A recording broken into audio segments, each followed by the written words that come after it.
Okay, so molecular basis of inheritance chapter के second topic पर हम लोग पहुंचते हैं और स्टार्ट करते हैं डिस्कशन कि आखिर डीएनए का पैकेजिंग होता कैसे है।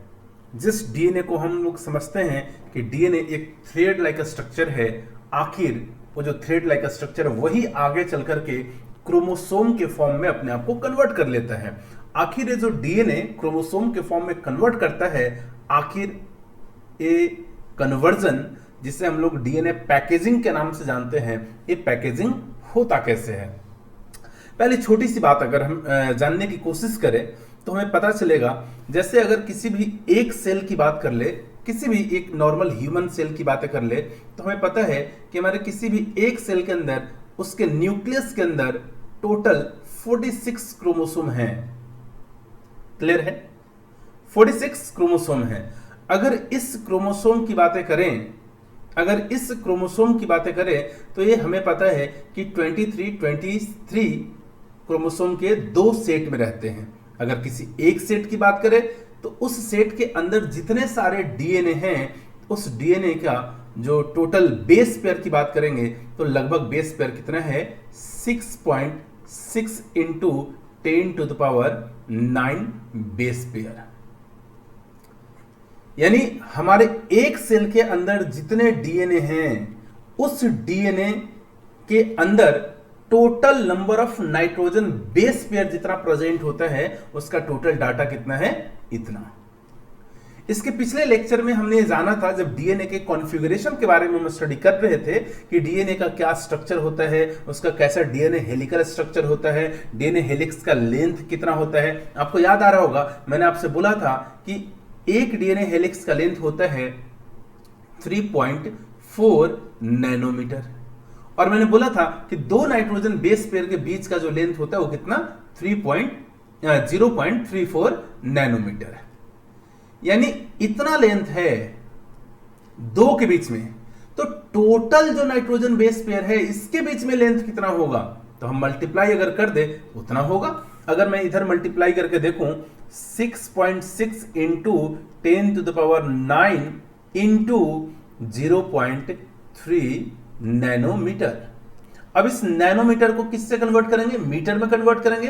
तो हमें पता है कि नैनोमीटर को मीटर में कन्वर्ट करने के लिए हमें क्या करना पड़ेगा, 10⁻⁹ से मल्टीप्लाई करना पड़ेगा। अब हम क्या करते हैं, इस नैनोमीटर को मीटर में कन्वर्ट करने के लिए इसे हम मल्टीप्लाई कर देते हैं 10⁻⁹ से, मल्टीप्लाई बाई 10⁻⁹। अब ये कन्वर्ट किस में हो चुका होगा, मीटर के अंदर कन्वर्ट हो चुका होगा।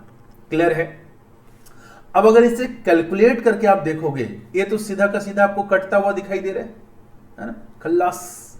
अब 6.6 इंटू 0.34 मीटर को अगर आप मल्टीप्लाई करेंगे तो आपके पास लगभग जो आंसर आएगा, डाटा आएगा 2.2 मीटर के आसपास आएगा, 2.24 करके ऐसे कुछ आता है।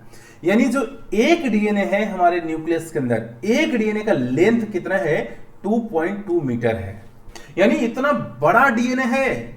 अब सबसे मजेदार बात क्या, कि जो एक न्यूक्लियस है, उस न्यूक्लियस का जो साइज है वो लगभग 10⁻⁻6 मीटर होता है। ये न्यूक्लियस का साइज है।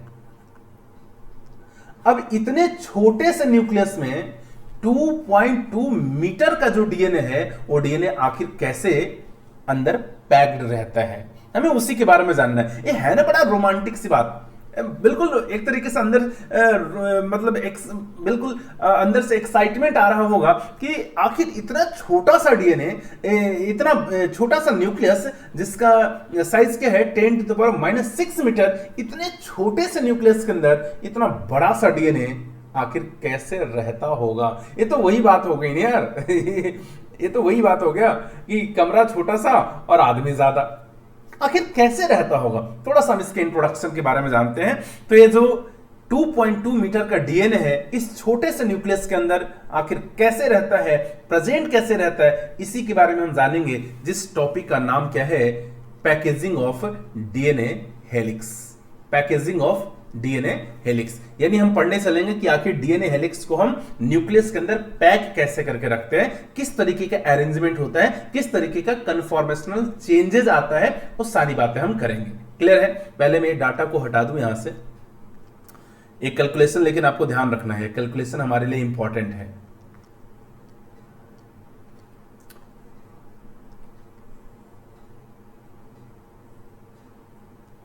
ओके, अब बात करते हैं, लैंग्वेज देखते हैं।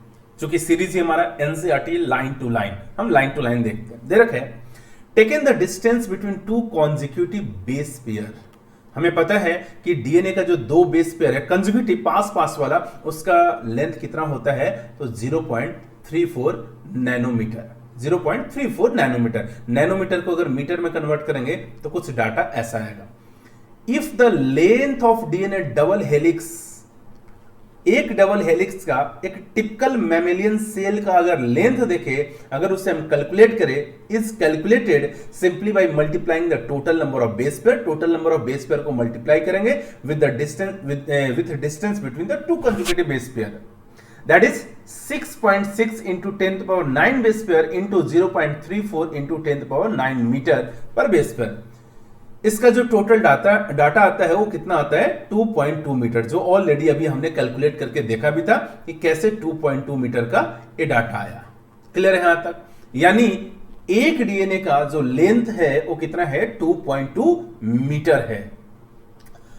अब आप अगले लाइन को पढ़ोगे तो तब आपके अंदर एक्साइटमेंट आना शुरू होगा। दे रखे a length that is far greater than, बहुत ज्यादा है, किससे, the dimension of a typical nucleus. यानी एक न्यूक्लियस का जो डायमेंशन है उस न्यूक्लियस के डायमेंशन से कई गुना ज्यादा बड़ा है एक डीएनए।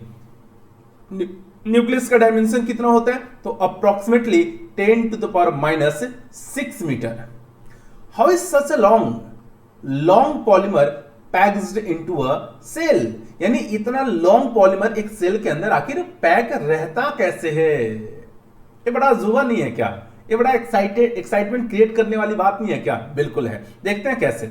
एक यहां पर क्वेश्चन दे रखा है छोटा सा, if the length of E coli DNA is 1.36 mm, can you calculate the number of base pair in E coli. Calculate कर सकते हैं, है ना? दुनिया के अंदर किसी भी ऑर्गेनिज्म का डीएनए होगा, उन दो कंसेक्यूटिव बेस पेयर के बीच का डिस्टेंस कितना होगा, हमें पता है 0.3 नैनोमीटर। अगर इसे हम मीटर में कैलकुलेट करेंगे तो 0.34 into 10 to the power -9 metre. ये डाटा मैंने दे दिया, इससे आपको क्या करना है, डिवाइड करना है, मल्टीप्लाई करना है। मैंने आपको हिंट भी दे दिया करके आप निकाल सकते हैं आंसर। आगे देखते हैं।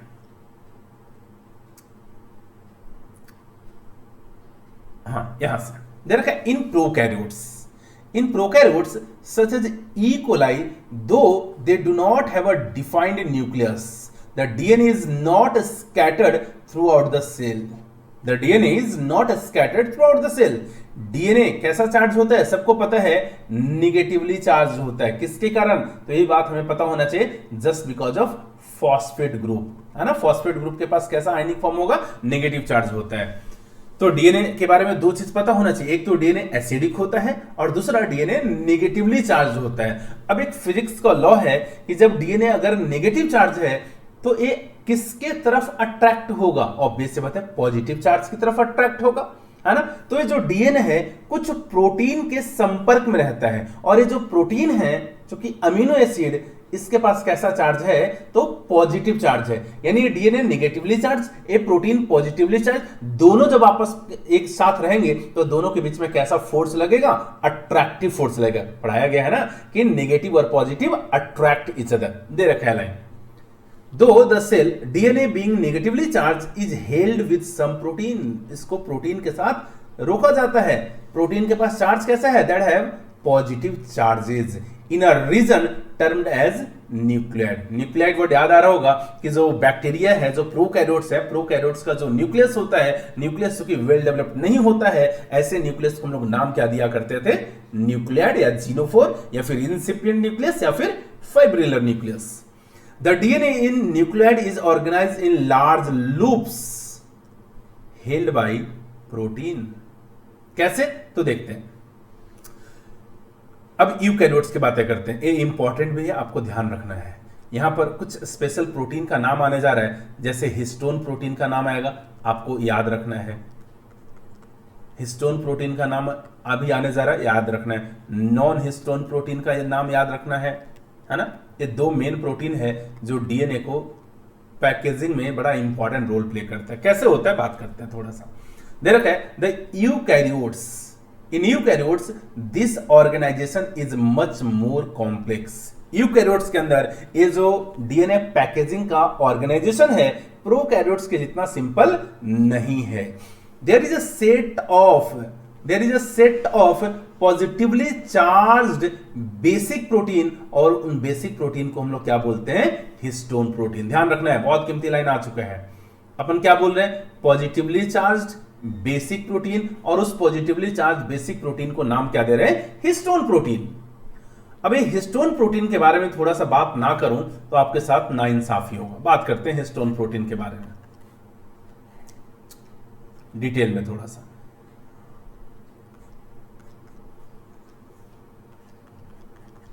ध्यान रहे, ये जो हिस्टोन प्रोटीन है, ये हिस्टोन प्रोटीन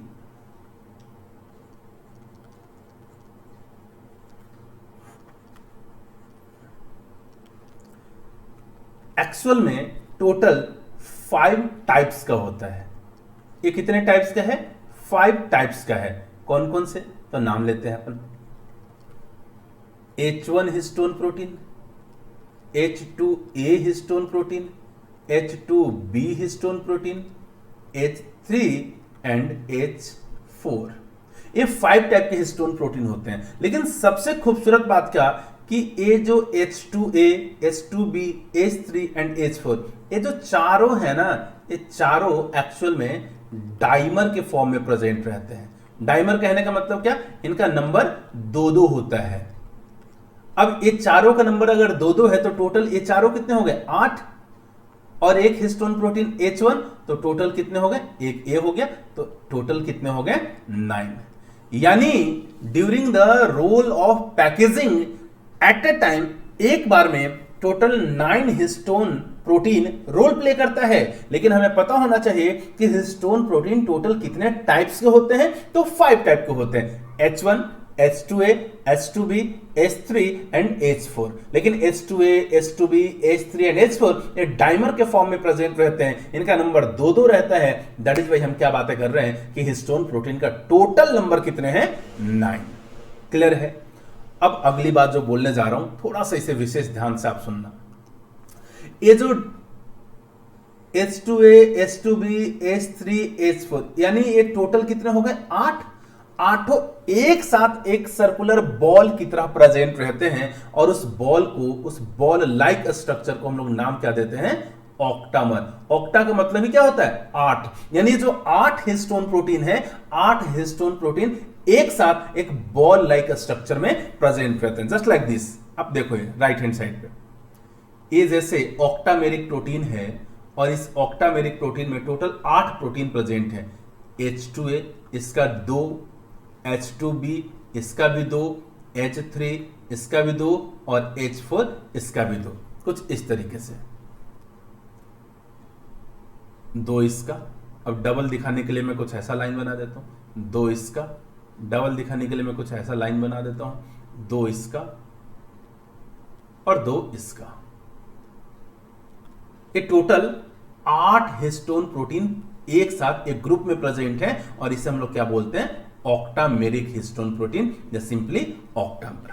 इसका बड़ा इंपॉर्टेंट रोल है। ये जो बॉल लाइक स्ट्रक्चर दिखाई दे रहा है, इसका बड़ा इंपॉर्टेंट रोल है। आप इस डायग्राम को देखो, यहां पर ये जो फिगर 6.4a है, जो नीचे लिखा है न्यूक्लियोसोम, ये बड़ा इंपॉर्टेंट रोल है। यहां पर ये जो बॉल लाइक स्ट्रक्चर दिखाई दे रहा है ना, ये जो बॉल लाइक स्ट्रक्चर दिखाई दे रहा है, ये बॉल लाइक स्ट्रक्चर कुछ और नहीं बल्कि क्या लिखा हुआ है, हिस्टोन मॉलिक्यूल, जो कि कोर हिस्टोन है।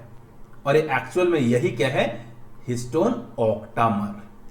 यही क्या है, हिस्टोन ऑक्टामर। ध्यान रखना है, ऑक्टामर यानी इसके अंदर 8 हिस्टोन प्रोटीन प्रेजेंट होंगे। यहां तक बात क्लियर है। अब होता क्या है, मैं वो आपको थोड़ा सा फंडा समझाऊं।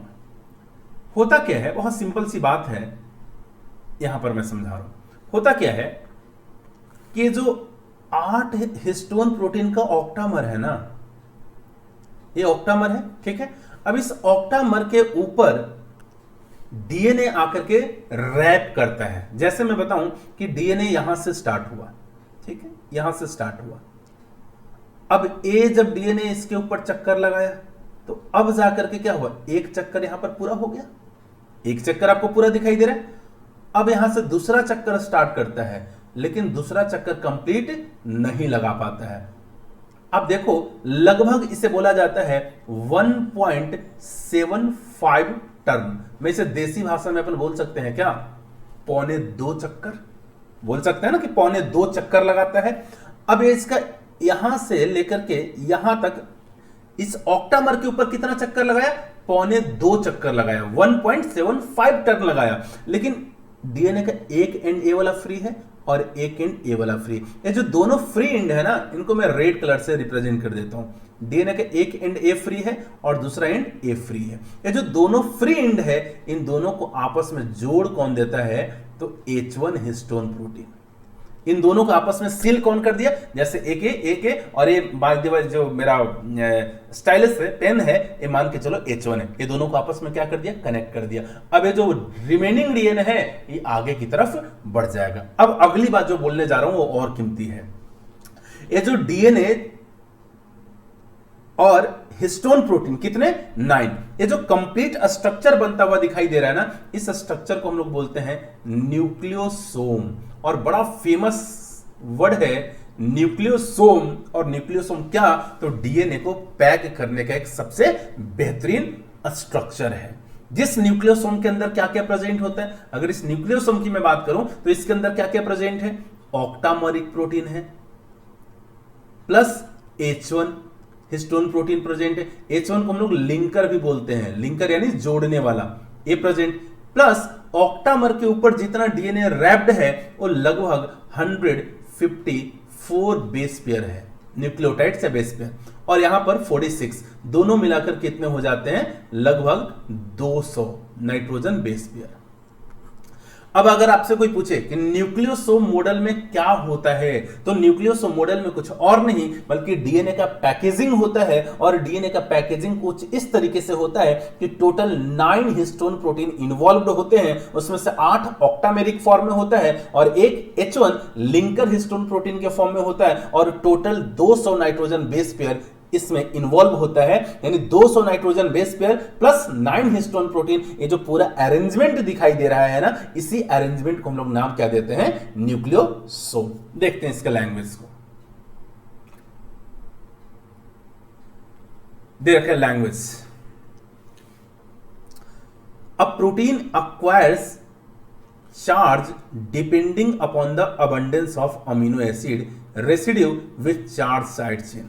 हिस्टोन आर रिच, ध्यान से सुनना, बहुत कीमती लाइन बोल रहा हूं, histone are rich in the basic amino acid residue lysine and arginine. ये बहुत कीमती लाइन है कि हिस्टोन के पास 2 अमीनो एसिड सबसे ज्यादा होता है, और उन दोनों अमीनो एसिड का नाम क्या है, लाइसिन और आर्जिनिन। दे रखा है both the amino acid residue carry positively charge, दोनों के पास कैसा है, पॉजिटिव चार्ज है। Histones are organised to form Histones are organized to form a unit of 8 molecule। यानी जो 8 हिस्टोन, कौन से, ए वाले जो आपको दिखाई भी दे रहे होंगे यहां पर, ये जो 8 हिस्टोन प्रोटीन है ऑक्टामेरिक है, ये आपस में कुछ इस तरीके से ऑर्गेनाइज्ड रहते हैं कि क्या बनाते हैं, histone octamer. The negatively charge DNA is wrapped, यानी ये जो नेगेटिवली चार्ज डीएनए है ये क्या करता है, उस पॉजिटिवली चार्ज हिस्टोन प्रोटीन के ऊपर रैप कर जाता है। लाइन पढ़ना, the negatively charge DNA is wrapped around the positively charge histone octamer to form a structure.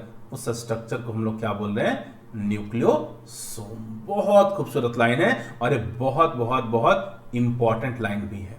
दे रखा है अ टिपिकल न्यूक्लियोसोम, एक न्यूक्लियोसोम के अंदर कंटेन्स कितना, 200 base pair of DNA helix. याद रखना है, बहुत कीमती लाइन है कि एक न्यूक्लियोसोम के अंदर टोटल नंबर ऑफ जो नाइट्रोजन बेस पेयर हैं वो कितने, 200 बेस पेयर हैं। Nucleosome constitute the repeating unit of a structure in nucleus.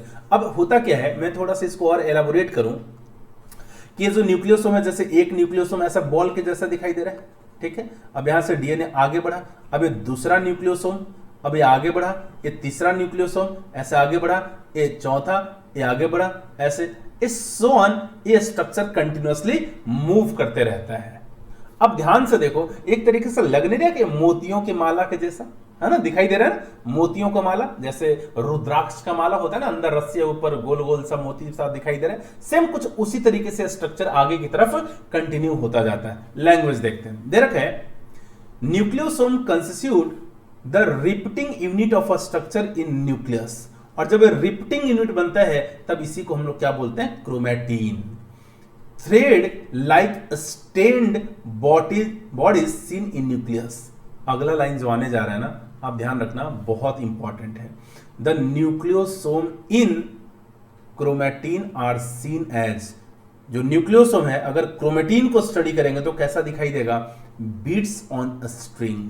Beats on string कहने का मतलब क्या, वही मोतियों की माला की तरह। बहुत खूबसूरत लाइन है। आप ये जो पिक्चर दिखाई दे रहा है, ये इलेक्ट्रॉन माइक्रोस्कोप का पिक्चर है। आप देख रहे होगे छोटे छोटे ब्लैक ब्लैक ब्लैक ब्लैक है ना, कंटिन्यूअस प्रेजेंट है मोतियों की माला की तरह। Structure when viewed under electron microscope. आगे क्या दे रखा है देखते हैं। Theoretically, how many such beads nucleosome do you imagine are present in a mammalian cell? पता कर सकते हैं अपन, बहुत आसानी से पता कर सकते हैं कि टोटल जो बेस पेयर हो कितना, 6.6 into 10 to the power 9 base pair है। और एक न्यूक्लियोसोम के अंदर, सिंगल न्यूक्लियोसोम के अंदर कितने बेस पेयर हैं, तो 200 बेस पेयर है। एक न्यूक्लियोसोम के अंदर इतना, टोटल बेस पेयर इतना, तो डिवाइड कर दो, आपको पता चल जाएगा कि नंबर ऑफ न्यूक्लियोसोम कितना होता है। क्लियर है। The beads on a string, a structure in chromatin is packed to form chromatin fibre. ये कैसा दिखाई देता है, क्रोमैटिन फाइबर की तरह, यानी रस्सी की तरह, पतला थ्रेड की तरह। दैट आर फर्दर क्वाइल्ड, जो आगे फिर से क्वाइल्ड होता है, further coiled and condensed.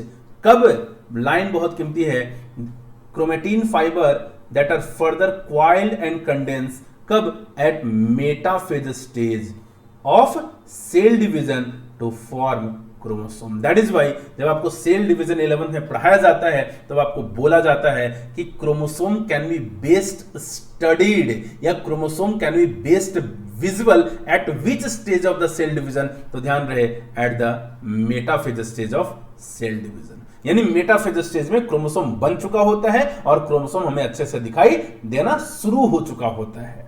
Clear है। The packaging of chromatin at higher level requires additional set of protein that collectively are referred to as non histone protein. उन्हें हम लोग क्या बोलते हैं, non histone protein, non histone chromosomal proteins.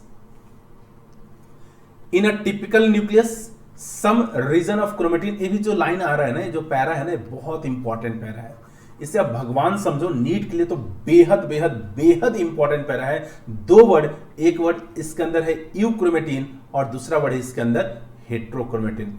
इन दोनों के अंदर मैं दो दो वर्ड आपको बस बता दूंगा। अगर ये दोनों वर्ड को याद रखोगे तो आपका काम हो जाएगा। दो वर्ड क्या है तो मैं बताता हूं। देख in a typical nucleus some region of chromatin, chromatin का कुछ region, some region of chromatin are loosely packed. याद रखना है पहला वर्ड क्या, लूजली पैक्ड होता है और एक लाइटली स्टेन्ड होता है, यानी जो कलर मिलता है हल्का कलर होता है, लाइटली स्टेन्ड होता है। स्टेनिंग का कहने का मतलब क्या, कलर करने की बातें कर रहे हैं, है ना। यानी एक ऐसा न्यूक्लियस जिसके अंदर क्रोमैटिन का वह रीजन जो लूजली पैक्ड है और लाइटली स्टेन्ड है, ऐसे क्रोमैटिन को हम लोग क्या बोलते हैं, यूक्रोमैटिन। ऐसे क्रोमैटिन को हम लोग क्या बोलते हैं, यूक्रोमैटिन। लेकिन जस्ट इसका उल्टा है, the chromatin that is more densely packed, वहां क्या था, लूजली पैक्ड, अब क्या है, डेंसली पैक्ड। वहां कैसा था, लाइटली स्टेन्ड, यहां कैसा होगा, darkly stained, and stains dark, that are called the heterochromatin. इसे हम लोग क्या बोलते हैं, हेट्रोक्रोमेटिन। क्या यह दोनों वर्ड ध्यान रहेगा, यूक्रोमेटिन और हेट्रोक्रोमेटिन। यूक्रोमेटिन के अंदर दो वर्ड, क्या कि एक ऐसा क्रोमेटिन जो लूजली पैक्ड होता है और लाइटली स्टेन्ड होता है। हेट्रोक्रोमेटिन एक ऐसा क्रोमेटिन जो मोर डेंसली कॉम्पैक्टली पैक्ड होता है और डार्कली स्टेन्ड होता है। ऐसे क्रोमेटिन को हम लोग क्या बोलते हैं, heterochromatin. Euchromatin is said to be the transcriptionally, ये भी लाइन बहुत कीमती है, हालांकि ये पैरा ही बहुत कीमती है, लेकिन फिर भी ये लाइन बहुत इंपॉर्टेंट है कि जो यूक्रोमेटिन है इसे क्या बोला जाता है कि यही ट्रांसक्रिप्शनली एक्टिव क्रोमेटिन होता है। ट्रांसक्रिप्शनली एक्टिव कहने का मतलब क्या कि आगे ट्रांसक्रिप्शन में पार्टिसिपेट करेगा।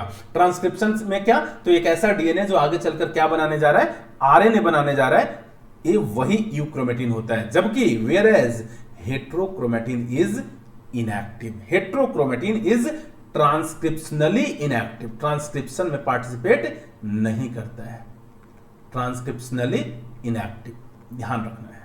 क्लियर है, तो ये भी टॉपिक अपना क्लियर हो गया। नेक्स्ट वीडियो में जब हम मिलेंगे तो हम बातें करेंगे the search for genetic material. Clear है, मिलता है नेक्स्ट वीडियो में।